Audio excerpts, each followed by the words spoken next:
What's going on, y'all? It's your boy Mr. Taylor, aka the Chosen One, back with another video. And in this video, you're going to be learning about family court, specifically about a court attorney, referee, by the name of Norton Lerner. This is the lady that presided over my visitation case that was scheduled for April 2nd, 2025. Now I filed a petition, to try to get visitation with my daughter. The case went before her on April 2nd. Now when I get there, they asked me did I want an attorney. And for y'all that know me, I don't use an attorney. I just represent myself because it's easy to comprehend most of this law stuff. You know what I'm saying? And then if it's too complicated, or if I'm new at it, I get an attorney. So I'm new at family court law, so I accepted the attorney. I didn't think it was no biggie. You feel what I'm saying? You want to see your child? There's no reason why they should railroad you and lie to you, but they doing that when you trying to see your own child, your biological child. I'm like, yo, these people are sad, man. So anyway, I accept the attorney or whatever. We get in the courtroom, and the attorney is like, she's like, do you consent? We in front of this lady now. She like, do you consent to the hearing, to the court's jurisdiction? And once I heard consent, I already knew to say no. You feel what I'm saying? Consent is just not a good look for me, It's not, when I hear that word, I just get bad vibes. So I already know to say no when it comes to consenting to anything in court. But anyway, I want to back up a little bit and state what this lady said to me, this court referee. What she said to me when I first got into the courtroom, which they always do, which is blow themselves up. They'll let you know, if you pay close attention, they'll let you know that something is not right in this situation. So as soon as I came in there, she was like, the courtroom with the family court judge is shut down for the day. And I'm saying to myself, it's shut down? I'm like, that's weird. So I'm saying, why is she even telling me that? You know what I'm saying? And I know why she was telling me. Because that's where I'm supposed to be going. Especially if I don't consent to the hearing. See, a hearing before a court referee is illegal. They're going to say it's legal if you consent to it. But whether you want to title it illegal or not, you're not supposed to be doing it. That's why I got to consent to it. And if I'm filling out paperwork that's dealing with visitation or anything in court, I want to go before a judge. You see what I'm getting at? So it's wrong for them to even have a court attorney, referee, talking to you, pretty much convincing you to give them jurisdiction. Why would I have to give you jurisdiction if this is proper procedure or proper protocol? That's because it's not. And you need me to consent to this. So technically, you're not supposed to be doing it. But anyway, that's why she was like, the judge's courtroom is shut down. And I'm just like, this is weird. 10 o'clock in the morning, she pretty much trying to tell me you're stuck with me. You feel what I'm saying? So anyway, fast forward, right? So the lawyer is like, she's whispering to me while we sitting in front of this lady, this court attorney, referee. She's like, my lawyer is like, look, do you consent to the hearing?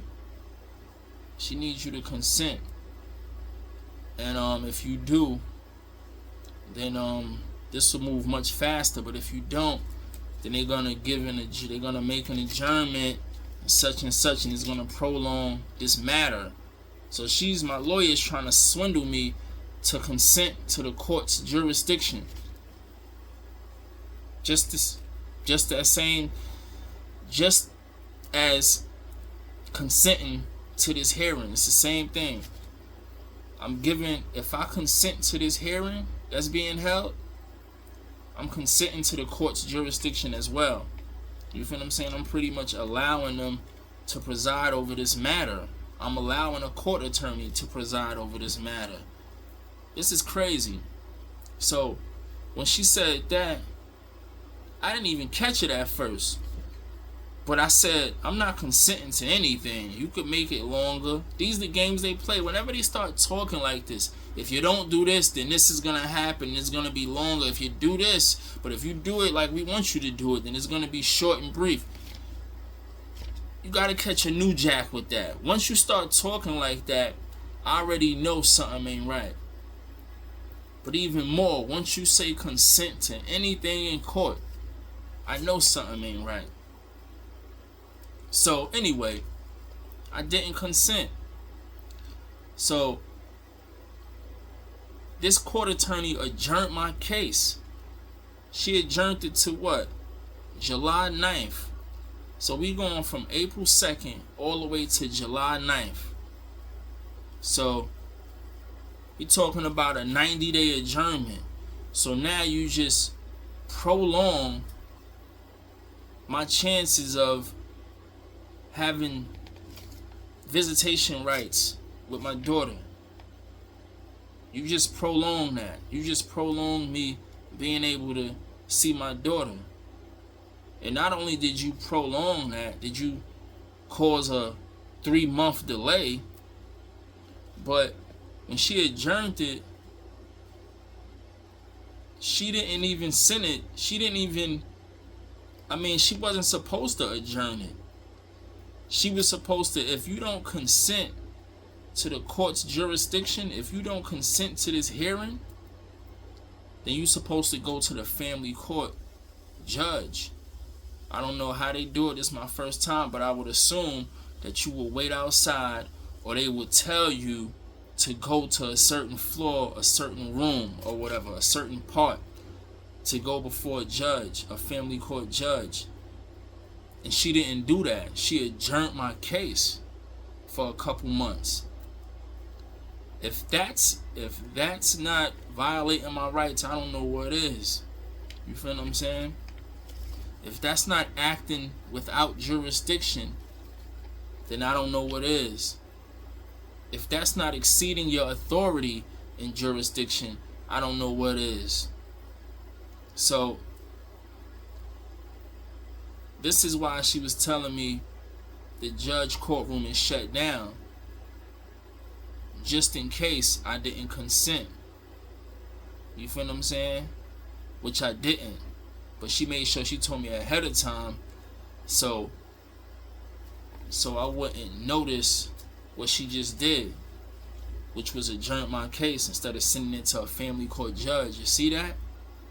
That is a major constitutional violation. You feel what I'm saying? Due process is major, but it's affecting me in a negative way, because you're causing a 3-month delay in this process. You feel me? I'm pretty sure it's more than just a due process violation. But anyway, she don't send it to a family court judge. She adjourns it. That's a problem. That's a problem right there. And the lawyer could be held liable too for not objecting to it, or not, saying anything, stopping it, whatever. She went along with it. She actually tried to swindle me into consenting to the jurisdiction, to the court's jurisdiction, consenting to this hearing. So, I left the courtroom. I'm thinking it's a regular adjournment at the time. And then I started looking and doing my research and all, and I'm like, wow, she was supposed to send that case, or however they do it, it was supposed to get sent to a family court judge. You feel what I'm saying? But then what's so weird, right? she adjourns my case to January 9th. And in the process, in the middle of that, those 3 months, in between those 3 months, she became a judge. So I went back to the court building. I was checking on something else or whatever I was doing. And that's when I found out that she became a judge. And I'm like, she's a judge now? They're like, yeah, she switched her part and everything. You see the fraud that's going on here? That's what this is. Fraud, violation of due process, all types of shit. She took action in my case as a referee, and she knows she did something wrong, so now she gonna take the title as a judge. Maybe she is a judge, but it sounds like a bunch of bullshit to me. Whether she's a judge or not, she's still gonna be held liable for what she did as a court referee.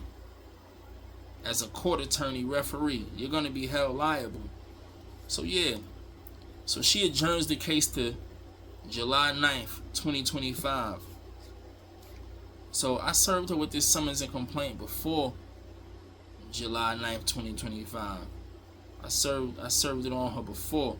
So I guess she was mad because of that, and she took her anger out on me on July 9th. So when I went July 9th, she said she's dismissing my case. She's dismissing the petition or whatever. And I'm like, wow, my baby mother didn't show. She showed up the first time. She didn't show up July 9th. She showed up April 2nd, but she didn't show up July 9th. Now, the reason why the judge is dismissing my petition is because there's an order of protection in place. That's from what she said. You feel what I'm saying? That came out of her mouth. Me and my baby mother did have an order of protection. She did have one against me or whatever. You already know about all of that. You feel what I'm saying? But if you look up how long does a criminal court order of protection last in felony cases, it's 8 years.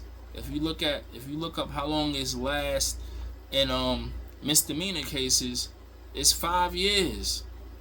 It can't go beyond 5 years for misdemeanors. It can't go beyond 8 years for felonies. So how are y'all still saying that there's an order of protection in place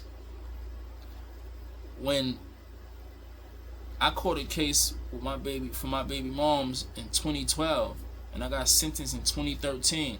So whether you want to start counting from 2012 or 2013, 8 years is over with. 8 years passed already. You feel what I'm saying? If you say 2013, that's in 2021 it expired. Right? It'll be in 2021. You feel what I'm saying? And if you say 12, then it's in 2020. But it expires. You can't go past 8 years.